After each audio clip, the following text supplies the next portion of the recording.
بسم اللہ الرحمن الرحیم۔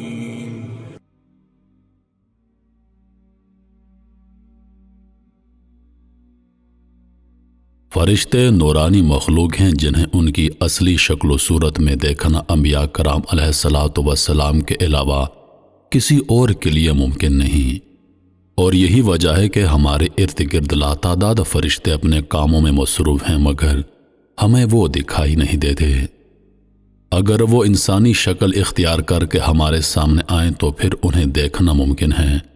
انسان کی نسبت فرشتے عظیم مخلوق ہیں، اور ان میں بھی بعض چھوٹے ہیں اور بعض بڑے۔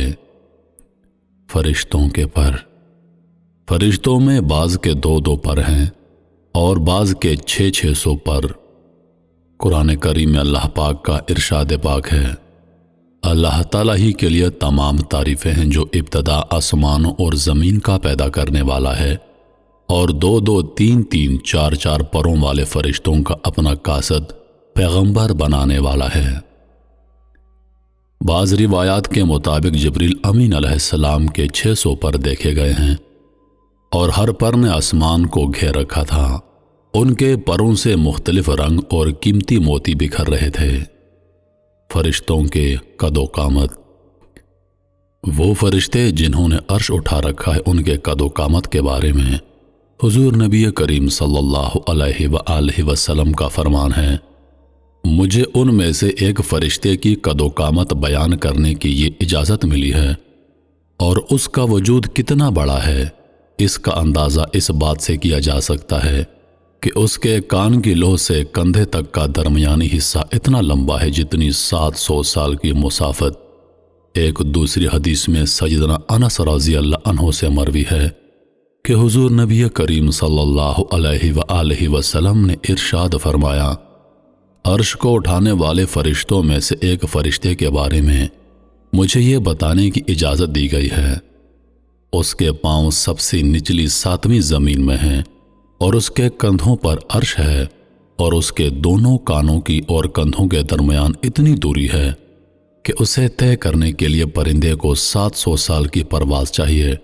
وہ فرشتہ کہتا ہے، یا اللہ تو پاک ہے جہاں بھی ہے اور جہاں بھی ہو۔ فرشتوں کی ضروریات، اللہ تعالیٰ نے فرشتوں میں شادی بیاہ کی حاجت نہیں رکھی، اس طرح انہیں کھانے پینے سے بھی بے نیاز کر دیا ہے۔ اس کی وضاحت قرآن مجید میں مذکور سیدنا ابراہیم علیہ السلام کے اس واقعے سے ہوتی ہے، جس میں ہے کہ ابراہیم علیہ السلام کے پاس فرشتے آئے تو آپ علیہ السلام ان کے لیے فوراً گوشت لے کر آئے، مگر انہوں نے اسے تناول نہیں کیا۔ اللہ تعالیٰ نے فرشتوں کو بیماری، سستی، کاہلی، دکھ، تکلیف، تھکاوٹ اور اکتاہٹ وغیرہ سے محفوظ رکھا ہے، اور وہ دن رات فقط اللہ کی اطاعت میں اپنے کاموں میں مصروف رہتے ہیں۔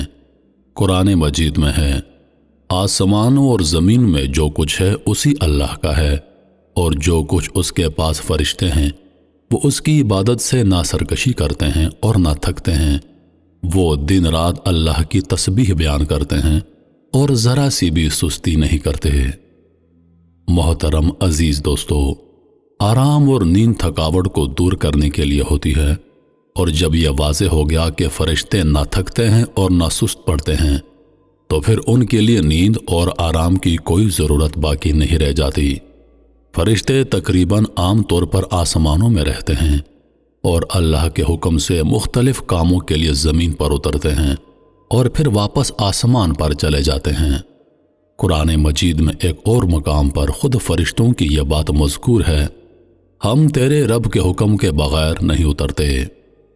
فرشتوں کی تعداد، فرشتوں کی تعداد کتنی ہے اس کے بارے میں کوئی تفصیل نہیں ملتی، کیونکہ اللہ تعالیٰ کا فرمان ہے، تیرے رب کے لشکروں کو اس کے سوا اور کوئی نہیں جانتا۔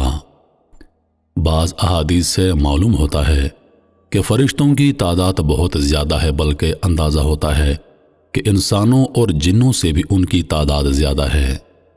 سیدنا ابو ذر رضی اللہ عنہ سے مروی ہے کہ اللہ کے رسول صلی اللہ علیہ وآلہ وسلم نے فرمایا، آسمانوں میں کہیں 4 انگلیاں جگہ بھی ایسی نہیں جہاں کوئی نہ کوئی فرشتہ سجدہ ریز نہ ہو۔ سیدنا عبداللہ بن مسعود رضی اللہ عنہ سے مروی ہے کہ اللہ کے رسول صلی اللہ علیہ وآلہ وسلم نے فرمایا، قیامت کے روز جہنم کو اس حال میں لایا جائے گا کہ اس کی 70 لگامیں ہوں گی، اور ہر لگام کے ساتھ 70,000 فرشتے ہوں گے جو اسے کھینچ کر لا رہے ہوں گے۔ فرشتوں کی ایک اہم خاصیت یہ بھی ہے کہ وہ اللہ تعالیٰ کے حکم سے اپنی شکل و صورت کے علاوہ کوئی اور صورت اختیار کر سکتے ہیں۔ یہ صورت کسی ایسے انسان کی بھی ہو سکتی ہے جسے دیکھنے والے پہچان لیں۔ انسانوں کے علاوہ کسی اور ذی روح کی صورت اختیار کرنے کی فرشتوں کو طاقت ہے یا نہیں، اس کے بارے میں قرآن و سنت میں کوئی صراحت یا ذکر نہیں ملتا۔ البتہ ان کے انسانی شکل اختیار کرنے کے واقعات ضرور ملتے ہیں، اور انہی سے اندازہ ہوتا ہے کہ فرشتے اللہ تعالیٰ کے حکم سے دیگر شکلیں بھی اختیار کر سکتے ہیں۔ سیدنا ابراہیم علیہ السلام کے پاس فرشتے انسانی شکل میں آئے، اور ابراہیم علیہ السلام ان فرشتوں کو پہچان نہ پائے۔ پھر فرشتوں کے بتانے پر آپ علیہ السلام کو معلوم ہوا کہ یہ انسان نہیں ہیں بلکہ فرشتے ہیں۔ سیدہ مریم علیہ السلام کے پاس جبریل امین علیہ السلام انسانی شکل میں تشریف لائے تھے، اور جبریل امین علیہ السلام سوائے 2 مرتبہ کے ہر مرتبہ نبی کریم صلی اللہ علیہ وآلہ وسلم کے پاس انسانی شکل میں تشریف لائے۔ فرشتوں کی طاقت۔ اللہ تعالیٰ نے فرشتوں کو انسانوں اور جنوں سے کئی گنا زیادہ قوت و طاقت عطا کر رکھی ہے۔ حضور نبی کریم صلی اللہ علیہ وآلہ وسلم نے جب طائف کے مقام پر وہاں کے لوگوں کو اسلام کی دعوت پیش کی تو آپ علیہ السلام پر وہاں کے لوگوں نے ظلم و جبر کی انتہا کر دی، اور حضور نبی کریم صلی اللہ علیہ وآلہ وسلم کو لہو لہان کر دیا۔ تو اس مقام پر سیدنا جبریل امین علیہ السلام تشریف لائے۔ انہوں نے آواز دی اور کہا کہ اللہ تعالیٰ حضور نبی کریم صلی اللہ علیہ وآلہ وسلم کے بارے میں آپ کی قوم کی باتیں سن چکا ہے، جو انہوں نے آپ کے خلاف اقدام کیا وہ بھی دیکھ چکا ہے۔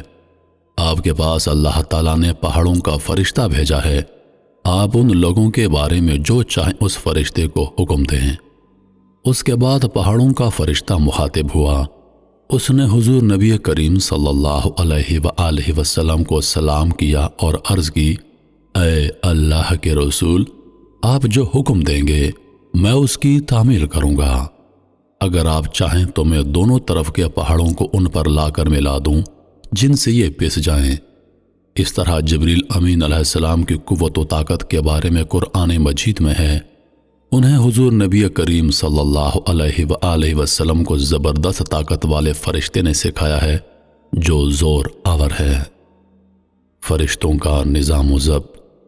فرشتے اپنے ہر کام میں نظم و ضبط کی پابندی کرتے ہیں، اور اس میں کسی قسم کی کمی بیشی یا سستی اور کاہلی وغیرہ کا مظاہرہ نہیں کرتے۔ جن فرشتوں کی جب اور جہاں ڈیوٹی شروع ہوتی ہے وہ اس وقت وہاں پہنچ جاتے ہیں اور اپنے کسی کام میں ہلا گلا اور شور شرابہ نہیں کرتے۔ فرشتوں کی موت کا بیان۔ جس طرح انسانوں کی پیدائش اور موت کے مختلف مراحل ہوتے ہیں، فرشتوں کے لیے یہ مراحل نہیں ہیں، یعنی دنیا میں نئے انسان پیدا ہوتے ہیں اور پہلے سے موجود انسان فوت ہوتے رہتے ہیں، لیکن اس کے برعکس جب اللہ تعالیٰ نے فرشتوں کو پیدا کیا ہے تب سے وہ زندہ ہیں، اور قیامت قائم ہونے تک جب تک اللہ پاک چاہیں گے وہ زندہ رہیں گے، اور اللہ تعالیٰ کی طرف سے انہیں جو ذمہ داریاں دی گئی ہیں انہیں احسن طریقے سے وہ پورا کرتے رہیں گے۔ لیکن جب قیامت آئے گی تو یہ فرشتے بھی موت سے دوچار ہوں گے، اور ایک ایسا وقت آئے گا جب کائنات میں اللہ تعالیٰ کے علاوہ کوئی چیز زندہ نہ رہے گی۔ اسی صورتحال کو قرآن مجید میں اس طرح بیان کیا گیا ہے، زمین پر جو ہیں سب فنا ہونے والے ہیں، صرف تیرے رب کی ذات جو عظمت اور عزت والی ہے وہی باقی رہ جائے گی۔ مزید ایک جگہ فرمایا کہ ہر نفس کو مرنا ہے۔ عزیز دوستو، ان آیات سے معلوم ہوا کہ یہ ساری کائنات تباہ ہوگی اور اللہ تعالیٰ کے علاوہ ہر ذی روح موت سے دوچار ہوگی، اس کے بعد سب سے پہلے اللہ تعالیٰ اسرافیل علیہ السلام کو زندہ کریں گے اور انہیں حکم دیں گے کہ وہ سور پھونکیں، جس سے وہ ساری مخلوق جو مردہ تھی زندہ ہو جائے گی، جیسا کہ ارشاد باری تعالیٰ ہے۔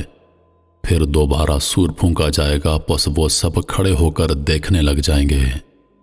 اجماع امت سے یہ بات ثابت ہے کہ فرشتوں پر بھی اسی طرح موت و فنا نے آنا ہے جیسے دیگر تمام مخلوقات پر موت آئے گی، اور اس بات پر قرآن و سنت کے دلائل بھی شاہد ہیں، جیسا کہ فرمان باری تعالیٰ ہے۔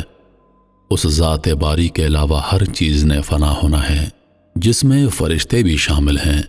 فرشتوں کی موت کی تکلیف، اور جہاں تک فرشتوں کی موت کی کیفیت کا تعلق ہے تو اس حوالے سے قرآن و سنت کے نصوص صحیحہ سے ہمیں کچھ نہیں ملتا، البتہ چند ضعیف روایات اور آثار اس حوالے سے ضرور ملتے ہیں، خصوصاً 4 بڑے فرشتے سیدنا جبرائیل، میکائیل، اسرافیل اور ملک الموت کی کیفیت کے حوالے سے۔